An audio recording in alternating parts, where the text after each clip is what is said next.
감사드립니다. 성경은 레위기서 1장 3절입니다. 그 예물이 소의 번제이면 흠 없는 수컷으로 회망분에서 여호와 앞에 기쁘게 받으시도록 드릴지니라. 아멘. 오늘 본문 이 말씀을 들으시는 여러 성도님들에게 주님의 역사하심으로 문제의 해결하심과 위로하심과 치유가 되기를 주의 이름으로 축원합니다. 오늘 본문 3절에서 모세가 하나님께 제물을 드리는 자에게 기쁘게 받으시도록 드리라고 말합니다. 그래서 이 시간에는 기쁘게 받으시도록 드리라고 하신 것에 대해서 말씀하려고 합니다. 그러면 하나님께서 누구에게 기쁘게 받으시도록 드리라고 합니까? 이스라엘 자손에게라고 말합니다. 따라서 하나님께 기쁘시게 받으시도록 드릴 번제를 할 수 있는 사람은 이스라엘 자손에 국한된 것입니다. 아무에게나 아닙니다. 이처럼 하나님께서 아무에게나 번제 제물을 요구하는 것이 아닙니다. 하나님의 백성, 이스라엘 백성들에게입니다. 그러면 하나님께 번제를 드릴 이스라엘이 혈통적인 이스라엘 백성들을 말하는 것일까요? 그렇지 않습니다. 왜냐하면 이스라엘이 애굽에서 나올 때에 수많은 잡족이 이스라엘과 함께 출애굽했다고 합니다. 따라서 오늘 본문에서 하나님이 받으시는 제물을 번제를 드릴 수 있는 이스라엘은 이 잡족을 다 포함해서 말씀하시는 것입니다. 우리가 이런 사실에서 볼 수 있는 것처럼 하나님께서는 그 옛날 구약 시대부터 자신에게 번제를 드린 사람을 혈통적인 이스라엘로만 규정하시지 않으셨습니다. 또 남녀를 구별하시거나 빈부 귀천을 따지지 않으시고 그 어떤 민족인가도 따지지 않으시고 이스라엘에게 속한 사람으로 제한하셨음을 알 수 있습니다. 이것이 신약 시대에 들어와서 주님이 더 확실하게 하셨는데 주님이 승천하시기에 앞서서 이런 말씀을 하셨습니다. 그러므로 너희는 가서 모든 민족을 제자로 삼아 아버지와 아들과 성령의 이름으로 세례를 베풀라고 하셨습니다. 모든 민족에게입니다. 누구든지 예수님을 영접해서 하나님의 자녀가 되게 해서 그 자녀 하나님의 자녀가 되게 하고 그로 하나님께 예배를 드리게 하시고 있습니다. 그러므로 우리들도 모든 사람들을 구원해서 예수 믿는 사람이 되게 하고 그들을 하나님께서 받으시는 예배를 드리는 사람이 되게 하는 일에 열심을 내야 할 것입니다. 그러면 하나님께서 기쁘시게 받으시도록 드릴 번제에 대해서 어떤 표현을 하고 있습니까? 3절에서 그 예물이라고 했습니다. 그런데 여기에서 예물을 히브리어로 코르반이라고 하는데 이 말은 하나님께 나아갈 때에 사람이 바치는 제물, 선물을 말하는 것입니다. 따라서 예물이란 번제뿐 아니라 모든 제사를 드릴 때 하나님께 개인적으로 드리는 제물과 선물을 다 예물이라고 합니다. 그래서 신명기에서 하나님 앞에 절기를 지키러 나올 때에 빈손으로 여호와께 배웁지 말라고 말씀하십니다. 이런 말씀에 근거해서 현재 우리들이 교회에 올 때에 하나님께 드릴 헌금을 가지고 나오는 것입니다. 따라서 우리들이 하나님께 드릴 헌금을 드리는 것도 기쁘시게 받으시도록 드려야 하나, 그러나 오늘 본문에서의 번제는 헌금보다는 예배를 드리는 그 사람 자신과 그 사람의 믿음을 가리키는 것입니다. 그래서 하나님이 받으신 아벨이 드린 제사에 대해 창세기에서 아벨은 자기도 양의 첫 새끼와 그 기름으로 드렸더니 여호와께서 제물만 아니라 아벨까지도 받으셨다고 말씀합니다. 그러므로 오늘날의 예배가 하나님께 나를 드리는 예배가 되어야 합니다. 그래서 로마서에서도 형제들아 내가 하나님의 모든 자비하심으로 너희를 권하노니 너희 몸을 하나님이 기뻐하시는 거룩한 산 제물로 드리라. 이는 너희가 드릴 영적 예배니라고 하신 것입니다. 우리가 이런 예배자가 되어야 합니다. 그런데 하나님께서 왜 이스라엘에게 번제 예물을 드리라고 하신 것일까요? 4절에서 그를 위하여 속죄가 될 것이라고 한 것처럼 이스라엘의 죄를 속하시려는 것이었습니다. 사랑하시는 성도 여러분, 우리가 이 말씀에서 볼 수 있는 것처럼 하나님이 짐승의 제물이 필요해서, 그리고 기타 또 다른 무엇이 필요해서 이스라엘 백성들에게 제물을 요구하신 것이 아닙니다.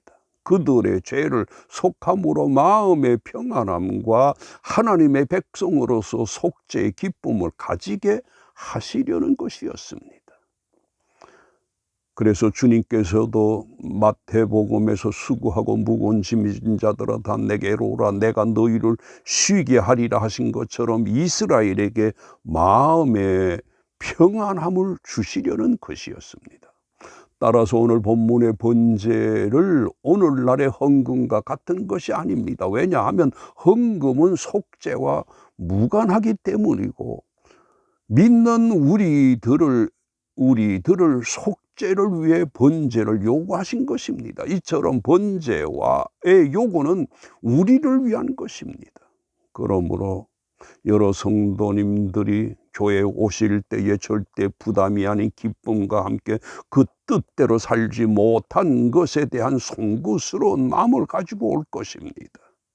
하나님이 우리들에게 요구하시는 것이 이것인데, 우리가 이런 마음으로 하나님께 예배를 드리면 하나님이 받으시고 우리가 드린 예배를 받으시는 것입니다. 그러면 하나님께서 기쁘시게 받으시도록 드리라고 하신 번제가 무엇일까요? 2절에 보면 누구든지 여호와께 예물을 드리려거든 가축 중에서 소나 양으로 예물을 드릴지니라고 하셨습니다. 여기에서 가축을 번제로 요구하신 것입니다.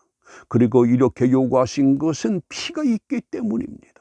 그리고 제물의 피는 신약 시대의 그리스도의 보혈을 상징합니다. 따라서 하나님께서 이스라엘에게 피 흘림이 있는 제사를 요구하신 것입니다. 그리고 이 땅에 오신 주님이 후일에 베들레헴 외양간에서 태어나신 것이었고, 세례 요한도 예수님을 배웠고서 보라 세상 죄를 지고 가는 하나님의 어린 양이라고 했던 것입니다. 그리고 또 주님께서도 친히 성만찬 석상에서 제자들에게 잔을 주시면서 이것은 죄 사함을 얻게 하려고 많은 사람을 위하여 흘리는 바 나의 피 언약의 피라고 하신 것입니다. 그러므로 이 시대에 절대 필요한 것이 주님이 나를 위해 보배로운 피를 흘리셨다는 것입니다. 이것을 가지고 믿음으로 하나님께 나와야 합니다. 그래서 히브리서에서도 율법을 따라 거의 모든 물건이 피로써 정결하게 되나니 피 흘림이 없은즉 사함이 없느니라고 했습니다. 그러므로 하나님께서 기쁘시게 받으시도록 드리는 예배는 철저히 나를 위해 피 흘리신 주님을 믿는 믿음을 가지고 나가는 것입니다. 그리고 주님은 여기에 더 보태어 하나님이 기뻐하시는 받으시는 예배에 대해서 아버지께 참되게 예배하는 자들은 영과 진리로 예배할 때가 오나니 이때라. 아버지께서는 자기에게 이렇게 예배하는 자들을 찾으시느니라고 하셨습니다. 그러므로 우리가 이렇게 영과 진리로 하나님께 예배를 드려야 합니다. 그러면 받으시려고 하시는 번제의 예물을 어떤 짐승으로 드리라고 합니까? 소라고 하셨고 수컷이라고 하셨습니다. 그러나 번제의 제물에 대해서 숫소로만 제한하지 않고 있습니다. 10절에서 볼 수 있는 것처럼 양과 염소라고도 말씀하셨고 14절에서 볼 수 있는 것처럼 새의 번제이면이라고 하셨습니다. 그러면 하나님께서 왜 이런 차등을 두신 것일까요?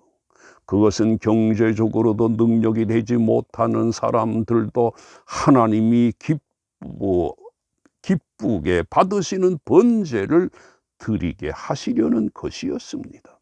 왜냐하면 누구를 막론하고 다 죄인이고 속죄의 은총이 필요한 때문입니다. 그래서 능력이 되지 못한 사람들까지도 다 번제를 드릴 수 있게끔 짐승을 다양화하셨습니다. 이것에 대해 1장 14절에서 만일 여호와께 드리는 예물이 새의 번제이면 산 비둘기나 집 비둘기 새끼로 예물을 드릴 것이라고 하셨습니다. 돈이 없으면 산 비둘기 새끼로도 번제를 드릴 수 있게 하신 것입니다. 하나님이 왜 이렇게 하신 것일까요? 이유는 모든 사람에게 있어 제사함이 필수적이고 또 하나님의 백성인 이스라엘에게 제사함이 필수인 때문입니다. 그러므로 우리들이 나를 위하여 보배로운 피를 흘리신 예수님을 믿는 믿음으로 하나님께 예배를 드려야 합니다. 하나님이 이런 예배를 받으시기 때문입니다. 그런데 하나님께서 기쁘시게 받으시도록 드리는 것에 있어 매우 어려운 것이 있는데 5절에서 무엇이라고 합니까? 그는 수송아지를 잡을 것이요 라고 했습니다. 여기에서 그가 누굴까요? 바로 제물을 가지고 온 사람입니다. 자기가 가지고 온 번제 제물을 잡아야 했습니다. 여러 성도님들이 집에서 짐승을 키우시면서 어려운 것이 뭡니까? 알을 받는 재미는 좋은데 닭을 잡는 것은 쉽지가 않습니다. 산 짐승의 목숨을 끊는다는 것이 쉬운 것이 아닙니다. 오늘 본문에서 하나님께 번제를 드리는 방법에 대해서 그는 여호와 앞에 그 수송아지를 잡을 것이요라고 말씀하십니다. 하나님이 왜 이렇게 하신 것일까요? 그 이유는 제물을 가지고 온 사람에게 그가 지은 죄의 처절함을 실제적으로 교훈하시기 위해서입니다. 예수님이 십자가에 달리실 때에 대해 요한복음에서 이렇게 말씀하십니다. 군인들이 예수님을 십자가에 못 박고 그의 옷을 취하여라고 했는데, 그리고 계속해서 예수님이 십자가에 못 박히신 때에 그중 한 군인이 창으로 옆구리를 찌르니 곧 피와 물이 나오더라고 했습니다. 과연 이 사람이 이렇게 한 것일까요? 여기에서의 대답은 아닙니다입니다. 군인이 예수님에게 창으로 찔렀으나 우리들의 죄가 그렇게 한 것입니다. 오늘 본문에서 번제 제물을 가지고 온 사람이 그 짐승을 잡기 전에 무엇을 하게 합니까?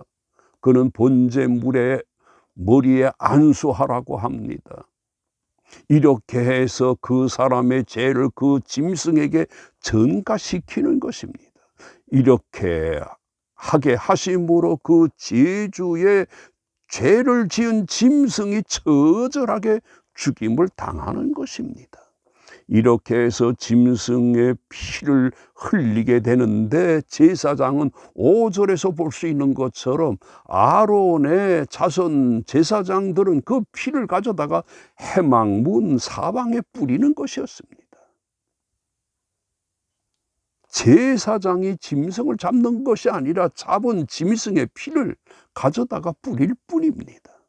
하나님이 이렇게 이렇게 하게 하시고 또 이렇게 한 제물을 제사장이 화제로 드릴 때에 하나님이 그것을 받으시는 것입니다. 이렇게 하게 하심으로 그 제물을 잡는 제주가 죄를 멀리 하게 하시려는 것입니다. 그러므로 오늘날 우리들도 죄를 멀리 해야 합니다. 그런데 하나님께서 기쁘시게 받으시도록 드릴 번제 제물에 대해서 소와 양과 염소, 새라고 하시면서 그 드린 결과에 대해서 무엇이라고 합니까? 양과 염소나 새도 어떤 차이를 두지 않으시고 똑같이 이렇게 말씀하십니다. 9절, 13절, 17절에서 한결같이 이는 화제라 여호와께 향기로운 냄새니라고 했습니다. 하나님께서 제물의 가치에 따라 전혀 차별을 두지 않으시고 똑같이 받아주시고 있음을 알 수 있습니다. 숫소이든 양과 염소이든 비둘기이든 모든 짐승을 이 예수님을 의미하기 때문입니다. 이처럼 하나님께서는 번제물을 가지고 온 사람의 제물에 따라서 달리 취급하지 않으심을 알 수 있습니다. 예수면 된다는 것입니다. 그런데 하나님이 기쁘시게 받으시도록 드리라고 하시면서 어떤 짐승이라고 합니까? 흠없는 것이라고 합니다. 여기에서 흠없는 말이란 가축이 신체적으로 결함이 없는 온전한 상태를 말합니다. 이것은 번제 제물로서 하나님께 바쳐질 희생의 제물의 필수 요소입니다. 그리고 흠없는 제물은 그 제물을 받으실 하나님이 거룩하시고 흠이 없으신 분이시기 때문입니다. 또 이 무흠은 장차 신약시대에 흠없고 죄 없으신 몸으로 대속 제물이 되실 우리 주님을 예표하는 것이기 때문입니다. 그래서 제물을 드릴 사람이 제물에 대해서 유대인의 전승에 의하면 제사장들이 드리는 그 성막으로 사람들이 끌고 오면 담당 제사장들은 먼저 그 생축의 하자 여부를 면밀히 감별했다고 합니다. 그러나 말라기서에서의 제사장들은 이렇게 하지 않으므로 하나님께서 질책을 하신 것입니다. 차라리 저 성전 문을 닫아 저들을 드리지 않았으면 좋겠다고 하신 것입니다. 사랑하시는 성도 여러분, 차라리 저렇게 예배를 드리려면 저 교회의 사람들이 들어오지 않도록 교회 문을 닫았으면 좋겠다고 하신다면 그것은 교회의 비극입니다. 결론적으로 주님은 우리들이 지은 과거의 죄만 아닌데 죄만 아니라